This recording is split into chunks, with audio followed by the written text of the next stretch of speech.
Nabi itu tahu bahwa akhirat itu tidak bisa batasi Allah. Kamu tidak bisa nyemprit Allah, Allah ini akhirat loh, amal sudah tidak manfaat, ingat itu. Tidak bisa seperti itu. Allah itu nggak bisa tunduk sama konstitusi yang bernama akhirat. Artinya Allah meskipun di akhirat tetap duwe hak yaf'alu ma yasa atau yaf'alu ma yurid. Nggak bisa kamu terus wah ini akhirat, amal ra iso dikirim wong mati, amal ra iso dikirim. Yang pangeran kok mbok atur. Makanya ada kiai mengatakan kok untuk qadar ra iso dirubah, itu kamu. Makanya ada seorang kiai ditanya, kok untuk qadar ra iso dirubah sekali dicatat selesai. Jari kiai tadi, tapi nak Allah iso. Dalile apa? Yamhu ma yasha wa yusbit. Nak Allah ya iso, sing ra iso kan kita. Nah, Nabi itu tahu betul meskipun akhirat itu Allah masih bisa dinego saking baiknya. Ya Muhammad irfa' ra'sak wasal tuqa wasa'tu safa. Semat sirahmu angkat, kujo apa tak turuti. Terus semenjak itu Nabi minta apa? Syafaat. Karena dulu ulama itu sudut pandangnya itu ya seperti itu. Ada yang ulama suka ibadah itu sholat, ada yang milih apa tidur. Sampai Imam Ghazali bilang suatu saat ibadah terbaik di zaman akhir itu tidur kan. Sholat saja kalah sama tidur kan. Tapi itu loh ya, yang wajib tetap loh, terus kamu gak sholat wajib. Begini beliau mencontohkan itu. Ada orang sholat tahajud terus obsesinya itu ingin hajatnya terkabulkan. Sementara yang tidur obsesinya nikmati rahmatnya Allah, boleh tidur, bisa tidur. Kata Imam Ghazali, timbang kita tahajud terus nuntut pangeran aduk turu katanya. Mergo engko di akibat terus setan memberi bisikan, lo nyatanya kamu tahajud ya gak terkabul, berarti cerita bahwa Nabi ngendikan kalau doa tahajud mustajab enggak. Daripada ngono ki aduk turu ora tau donga ya. Timbang abri-abri Islam ya, timbang elek-elekin apa? Islam. Jadi ulama itu mulai dulu itu sudah berpikir. Banyak orang menjadikan tahajud sholat malam itu media untuk hajatnya. Dan kalau nggak kesampaian ini mutung. Nyalahkan kiainya ijazah ramandi. Macam. Daripada ngono ora usah apa? Tahajud turu. Dan jenis kayak ini tuh banyak. Makanya ulama kayak saya itu saenake dhewe itu ya jarak. Saya sering didolani muhibin terus bilang Gus saya doakan gini-gini saya mau nyalon bupati atau saya gini, saya bilang gak waduh orang dongo nak ramandi darani ulama dongane ramandi. Nak mandi kamu jadi bupati tetap nganggep karena beli. Sopo sing raro bupati saya gak beli. Ribet kan? Ketika mereka jadi ngunsurkan doa kamu apa karena kemarin beli? Yang beli maksudnya nggak beli nggak usah tersinggung. Jadi ribet ngadepin. Nggak artinya gini loh, doa itu jangan dipakai begitu loh. Kalau minta nasihat, tak nasihati jadi bupati yang baik, gubernur yang. Kalau minta doa itu resikonya. Akhirnya kiai kalau diminta doa ya doa, sebenarnya diisinya itu nggak doa kemenangan. Selamat. Itu nggak selamat gitu. Karena ribet. Makanya Islam itu doa itu setelah iman. Aturan iman benar baru doa. Aturan iman benar termasuk Allah itu yaf'alu ma yasha, boleh melakukan yang dikehendaki. Allah nggak boleh terdikte oleh doa kita, nggak boleh. Ya saya ulang lagi ya, mazhab Hasan Asyadzili ini khas kita. Jadi la ilaha illallah itu didahulukan sebelum istighfar. Tapi kebalikannya mazhab Imam Sanusi itu dibalik. La ilaha illallah itu kalimat yang sakral. Karena yang sakral dibutuhkan muqaddimah, yaitu yang melafadzkan harus yang sudah bersih, yang sudah steril baru melafadzkan la ilaha illallah. Maka dalam mazhab Sanusi ya istighfar dulu baru la ilaha illallah. Nah, cara mazhab Abul Hasan Asyadzili kebalikan, istighfar itu sah setelah sahnya tauhid. Kamu ikut mana tuh? Asyadzili apa Sanusi ya? Alhamdulillah sama-sama tidak paham ya sudah. Akhirnya sudah. Ya saya nggak kemana-mana kan gitu. Jadi apa ya? Terus ini saya teruskan ini biar khas pesantren atau khas NU lah, kalau bahasa Pak Rektor khas NU. Ini Ben sampean tahu beberapa perbedaan itu lazim, halaman 24. Ya halaman 24 sama 25 tak baca, ini masih orisinil. An Sufyan bin Uyainah, ini juga gurunya Imam Syafi'i. Kata Sufyan bin Uyainah, beliau cerita kana Isa wa Yahya alaihi masalam ya'tiyanil qaryah fayas'alu Isa an syirari ahliha wa yas'alu Yahya an khiyari ahliha. Jadi Nabi Isa dan Nabi Yahya itu satu generasi, sama-sama masih muda. Kalau di satu kampung yang Nabi Yahya tanya, ini keluarga terbaik siapa? Saya mau nginap di situ karena kumpul orang baik itu nyaman. Kalau Nabi Isa kebalikan, keluarga terburuk mana ya? Saya tak di situ. Nah terus akhirnya faqala lahu Yahya lima tanzilu ala syirarin nas. Kenapa kalau kamu bermalam kok malah kumpul orang-orang yang nakal? Innama ana tabibun udawil mardo. Saya ini nabi para dokter. Di mana-mana dokter yang ngumpuli yang sakit, ngobati yang sakit. Makanya di NU itu ya banyak Ki Jazab mengumpuli yang nakal-nakal. Nak tepak yang ngentas yang nakal, nak ora tepak ya katut. Ini adu nyali lah sudah gitu. Tapi itu ada ilmunya, yaitu niru Nabi siapa? Isa. Kalau kamu dokter penelitian itu cari daerah yang banyak pandemi apa yang bersih? Yang banyak pandemi, karena yang namanya penelitian ya di situ kan. Kalau kamu dakwah ngentas kemiskinan, ke daerah miskin apa daerah kaya? Nah sama, kalau ngentas kefasikan ke daerah fasik apa daerah orang soleh? Fasik. Ya, tapi itu Nabi Isa. Nah kalau kamu tidak Nabi kan potensinya kan itu. Tapi setidaknya bahwa kita sering disalahkan karena punya beberapa tokoh yang ngancani fasik-fasik, itu sebenarnya ada dalilnya, yaitu Nabi siapa? Isa. Nah terus masalah tegas dan lunak. Ketika ada mahasiswa misalnya pacaran, boncengan lanang dan perempuan, itu pilihan kita apa? Kalau tegas terus gak mau mendengar kita, misalnya gini contoh gampang, tak beri contoh Pak D, jangan orang tua, nanti secara fikih itu beda. Nah ini kan kita orang pesantren lah, biasa ngaji fikih detail. Kamu Pak D seorang perempuan mahasiswi misalnya sering pacaran, setiap ke situ sama pacarnya kamu diam saja, padahal kamu dosen keislaman. Mesti pawanaan kamu nyimpulkan ternyata pacaran itu tidak apa-apa, buktinya Pak D itu tidak negur, menengahi. Ini berarti as-sukut alal mungkar. Tapi kebalikannya, Pak D ini terkenal keras, nak rono mesti ada aku ponaan, akhirnya yura rono mesti ngerti nak mesti diamuk. Nah dua orang ini sama-sama gagal kan. Yang lunak menjadikan ponakannya pacaran terus karena enggak negur sehingga dikira membolehkan. Sing keras juga gak sempat bina wong rono era wani. Akhirnya dua orang ini sama-sama enggak ketemu, sama-sama enggak berkesempatan membina kan? Gagal membina kan? Karena yang keras ponakannya enggak pernah situ, berarti enggak bisa bina kan? Yang lunak membiarkan berarti juga ada bina. Nah, Islam itu antara dua itu. Ya agak terlalu lunak, nggak terlalu keras. Karena kalau terlalu keras, misalnya ada kiai terlalu keras, lu masyarakat mau tanya itu gimana? Lari kan? Loh, saya ini punya pengalaman pribadi. Saya ini kan kecelok orang alim. Itu kalau pernah ya saya itu berusaha ya pokoknya ya umumnya orang alim lah, tenang terus anteng, nggak gejlok-gejlokan. Itu nggak ada yang tanya. Saya mimpi ketemu beberapa ulama itu disalahkan. Terus umat saya kalau mau tanya itu ke siapa?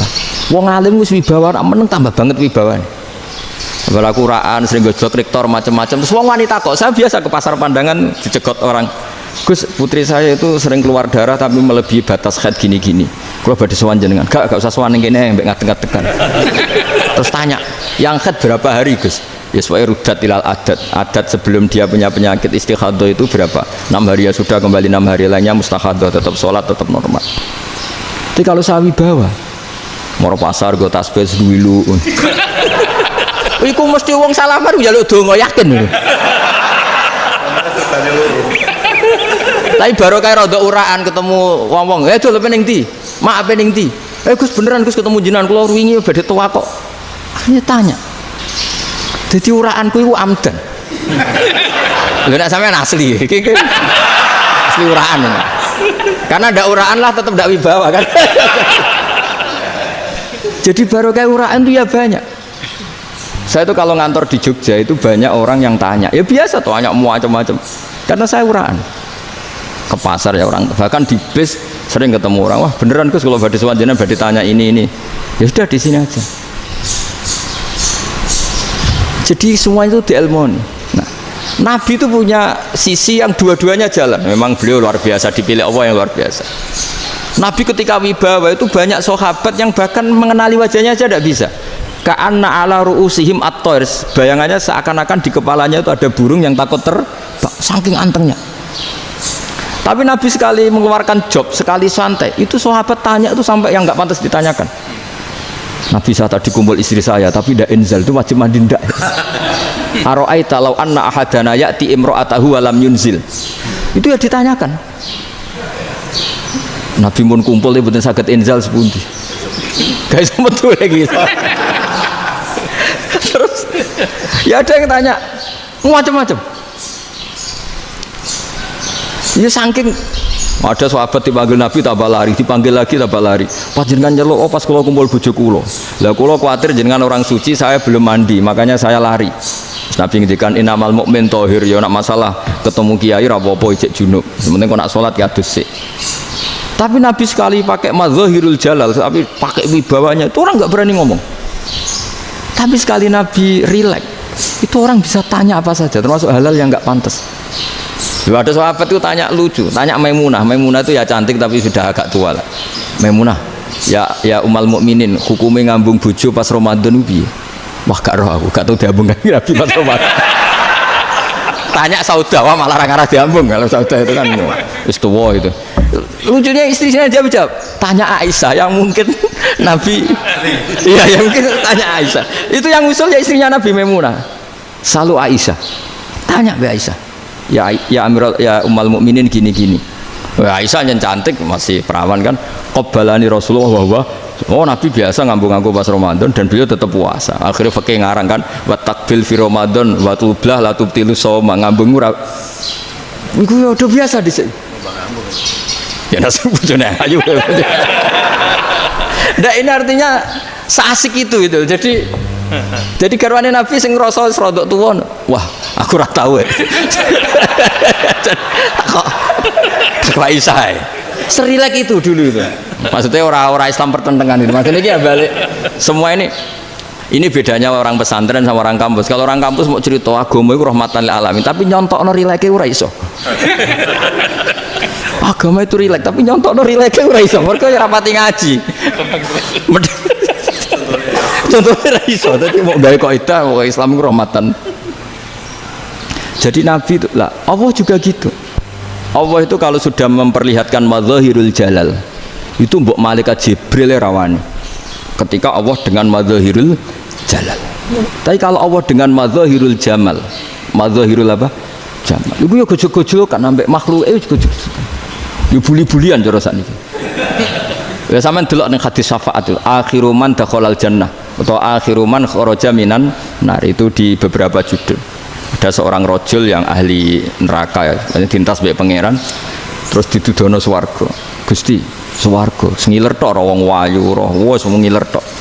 Ngerjaluk Gusti mosok roh tok ora oleh mlebu. Jarimu asal mlebu metu kon neraka ora jaluk-jaluk meneh. Sumpah lho ya, gak jaluk apa-apa meneh. Mboten Gusti.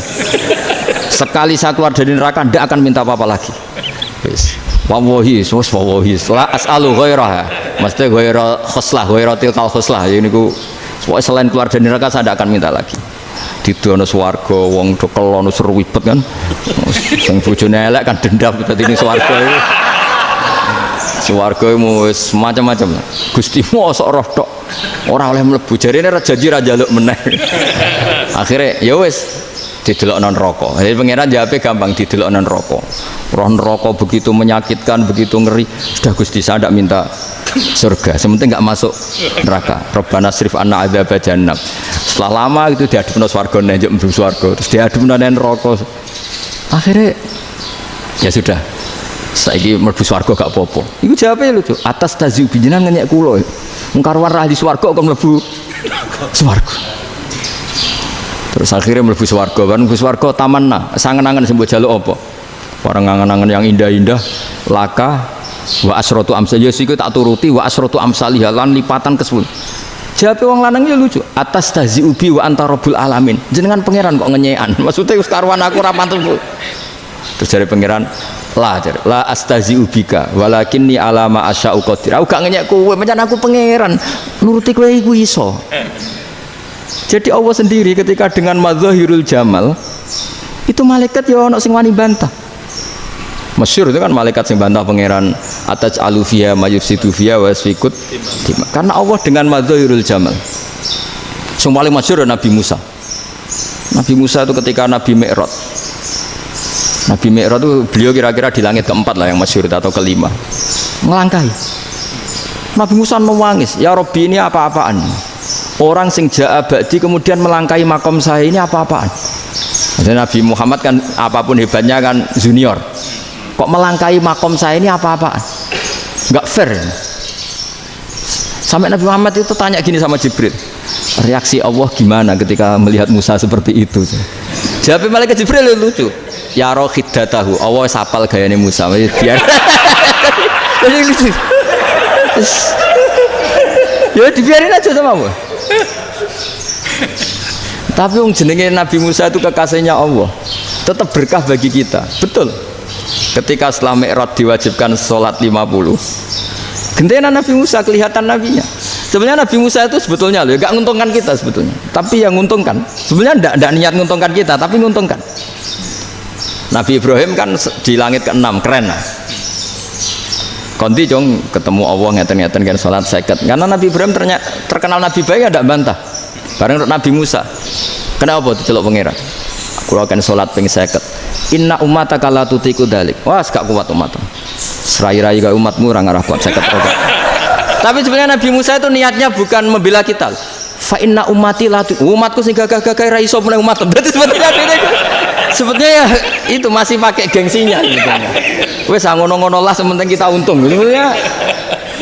Sebetulnya dia itu nggak terima. Wong umat saya aja yang lebih kuat, nggak kuat apalagi umatmu. Lah terus sebutin, irji ila rabbika fas'alhu takhfif. Itu berarti Allah dengan madzahirul jamal. Sudahlah, datang ke Allah minta keringanan. Allah itu baik. Minta, ambek Allah ya diringana mau 5 tok. Jadi cek 45. Balik ke Nabi Musa, piro 45, cek ra kuat umat. Wong umatku ora kuat, dadi sebenarnya dia bilang umatku ora kuat. Lho cara Nabi Muhammad model wong Malang, yo beda umatku mbek umatmu. Ribet kan? Beda. Lho Nabi Muhammad kan enggak seperti itu kan? Enggak punya akhlak Malang kan, akhlak.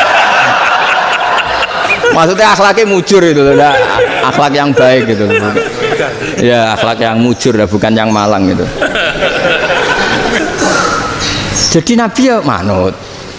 Tinggal 40 kan, dikurangi lagi 35 sampai 9 kali kan, masyhur itu. Ya kan kalau dikurangi 55 kan berarti turun naik kan 9 kali. Itu setelah 5 itu Nabi Musa aja usul masih ragu. Itu cara Nabi munggah nentek. Ini entek ya. Terus iya doa tuntas betul. Sebebas. Terus munggah ado-ado lha opo? Ngapain itu? Akhirnya Nabi Muhammad sudah sampun ya kalimah Allah. Saya ini malu sama Allah Musa. Sudah 9 kali dan diturutin terus. Jadi Allah kalau dengan madzahirul jamal itu Nabi Musa biasa nego sama Allah. Tapi ketika Allah dengan madzahirul jalal itu Nabi Musa enggak berani. Yaitu di hadis syafa'ah. Hadis syafa'ah ketika manusia datang ke Nabi Adam, ya tuna Adam. Ya Adam anta abul basar ngene isfa'li ana inda rabbik. Kamu saya minta mensafaati kita. Nabi Musa, Nabi Adam inna rabbi qad ghadibal yawma ghadaban lam yaghdab qablahu mislah wa la yaghdab ba'dahu mislah. Ini Allah sedang murka besar dan tidak akan murka seperti ini lagi. Sudah saya tidak berani, nafsi. Nabi Ibrahim enggak, termasuk Nabi Musa ketika itu ya enggak berani. Karena Allah dengan madzahirul jalal. Itu Nabi Musa enggak berani. Sudah saya sendiri itu pernah salah. Yaitu saya membunuh seseorang yang enggak disuruh oleh Allah membunuh itu. Yang pas jotosi orang Kipti. Akhirnya datang ke Nabi Muhammad. Pas ke Nabi Muhammad Allah dengan madzahirul jamal.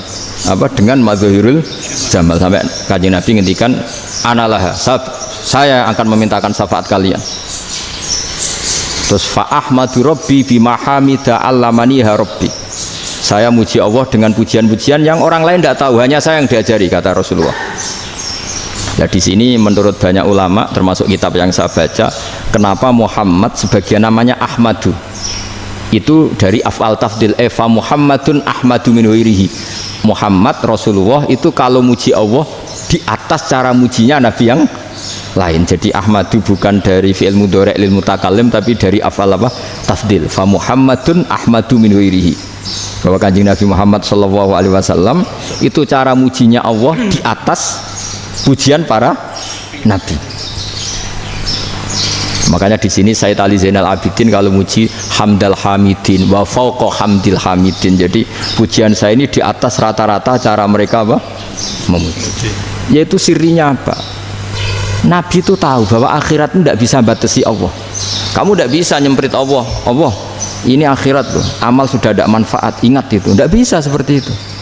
Allah itu nggak bisa tunduk sama konstitusi yang bernama akhirat. Artinya Allah meskipun di akhirat tetap duwe hak yaf'alu ma yasa atau yaf'alu ma yurid. Nggak bisa kamu terus wah ini akhirat amal ra iso dikirim wong mati, amal ra iso dikirim. Yo pangeran kok mbok atur. Kalau kita yang mengirimkan tidak bisa, tapi kalau Allah tetap bisa. Makanya ada kiai mengatakan kodok qadar ora iso dirubah, itu kamu. Makanya ada seorang kiai ditanya, kodok qadar ora iso dirubah sekali dicatat selesai. Jadi kiai tadi, tapi nak Allah iso. Dalile apa yang huwa ma yasha wa yusbit. Nak Allah ya iso, sing ra iso kan kita. Nah, Nabi itu tahu betul meskipun akhirat itu Allah masih bisa dinego saking baiknya. Akhirnya Nabi sujud, masyhur itu terus, ya Muhammad irfa' ra'sak wasal tu ta' wasatu safa. Semat sirahmu angkat, kunjuk apa tak turuti. Terus semenjak itu Nabi minta apa? Syafaat. Jadi makanya terus banyak GNO sing macam-macam lah. Ono sing potongane wedi terus hati-hati. Niku berarti makome Madzahirul Jalal. Ono sing amen guyon nek makome Madzahirul Jamal. Ono sing ra jelas ngene iki, sing ra jelas. Nak guyu buanter kok nangis kok buanter. Jebule urusan utang. Lah ini sudah yang udah. Jadi makanya yang rileks saja. Sebenarnya agama ini santai, rileks karena agama ini harus bifarohin wasururin. Enggak boleh agama ini dibawa dengan kekerasan, dengan antisosial. Karena agama ini harus kul bi fadlillah bi rahmati fa bidzalika falyafrahu, harus senang, harus rileks. Makanya saya jadi kiai itu senang takutnya gini. Sekali saya tidak senang jadi presiden buruk. Ternyata jadi wong alim ra enak, itu contohnya. Sampai merengut terus uripe susah, nanti orang tidak berani jadi orang alim. Makanya saya buktikan bahwa saya lebih bahagia dibanding rektor. Nanti orang ingin jadi rektor semua, ingin jadi orang alim. Iya, makanya ini kan bentuk kearifan lah. Jenengan ngakui fungsi kiai kayak saya itu bentuk kearifan. Saya juga ngakui jenengan ini butuh kearifan. Saya sering didolani KUA itu. Itu rata-rata ya didikan kiai. Kompilasi hukum Islam itu banyak ya, janda cantik. Contohnya harus cantik, kalau jelek nggak mungkin terjadi kan. Ada janda cantik kebetulan suka kawin tapi takut zina. Saya ulang lagi, suka kawin tapi takut. Itu seringnya gitu Pak Rektor. Jadi dia kawin bosen, bilang ke KUA, Pak saya sekarang mau nikah sama ini. Loh, tapi kamu mau punya suami. Ya tapi kan nggak tercatat Pak. Itu KUA-nya rata-rata itu nggak berani. Meskipun nggak tercatat, karena secara fikih meskipun nggak tercatat tetap dia seorang perempuan yang bersuami, maka nggak boleh nikah sama orang lain. Tapi secara hukum santri nggak bisa dong menikahkan perempuan sing dzati zaujin yang punya suami. Nah, ini barokahnya kerjasama yang baik. Jadi di masyarakat itu tertanam didikan kiai nggak boleh nikahkan perempuan yang bersuami, tapi di KUA ngikuti hukum formal. Dan di Indonesia itu KUA itu rata-rata konsultasinya ya sama kiai, sehingga ya nggak berani akhirnya, meskipun aku udah mlebu rokok mbak gak iso. Dan itu buahnya. Seorang lagi ya, makanya ini kan pesantren itu nggak boleh mati. Orang kiai-kiai kayak saya nggak jelas-jelas itu harus lebih jelas lagi. Karena ini yang on time, yang online, yang siapa saja bisa tanya. Saya itu SMS saya itu nggak punya HP WA. HP jadul itu SMS-nya tiap hari tak berapa. Orang yang tanya dari Kalimantan, dari Aceh. Gus di kampung saya ada masjid 2 itu yang Samana. Ada yang dari orang perkotaan, Gus di perumahan baru ada masjid, yang Jumatan baru orang 12, sah enggak? Ya langsung saya jawab, sah. Dalilnya ini. Ya sudah. Nah, tapi kata Imam Syafi'i gini harus orang 40, itu madzhab Syafi'i, dalam madzhab yang lain gini-gini. Itu kalau tanya rektor itu kan ribet, masuk ajudan dulu, asisten dulu, panjang.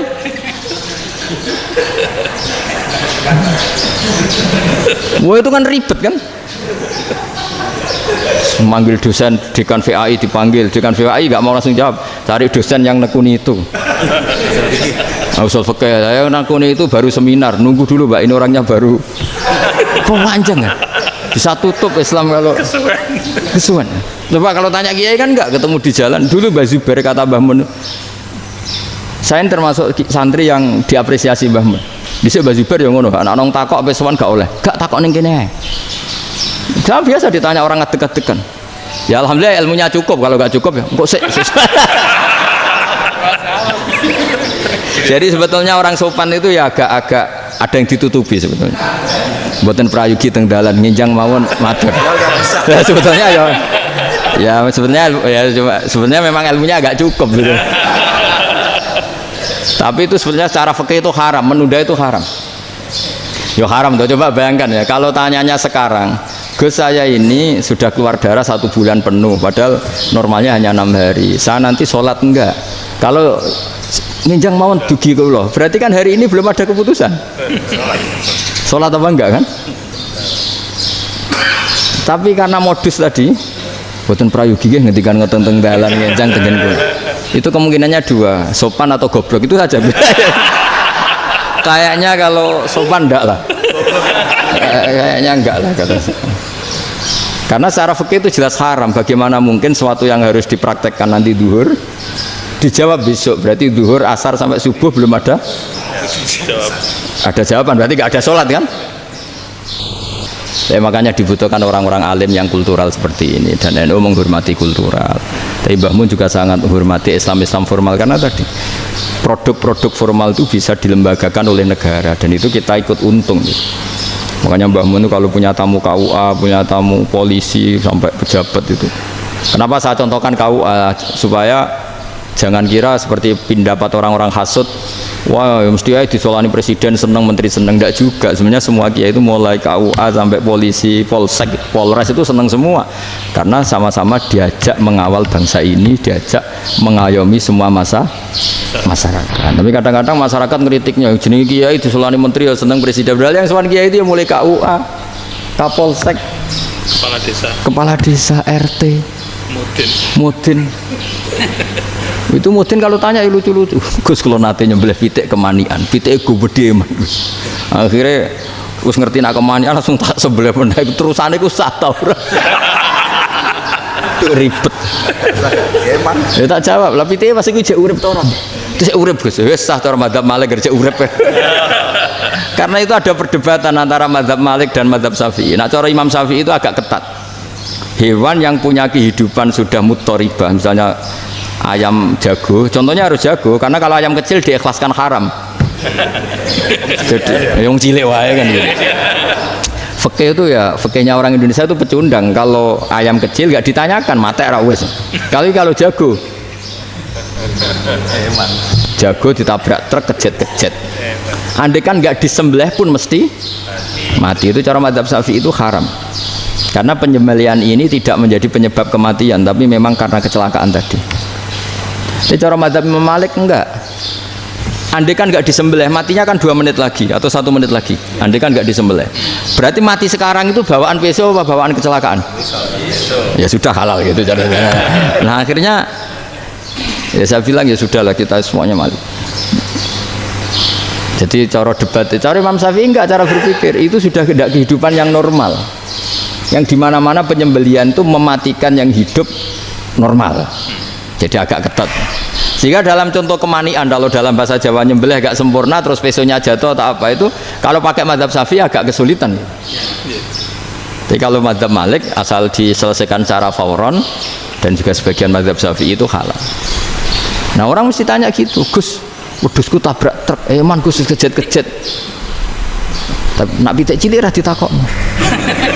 Makanya termasuk kritiknya Mbah Mun, tapi ini madzhabnya Mbah Mun ya, kamu boleh ikut boleh enggak, karena ini urusan enggak penting.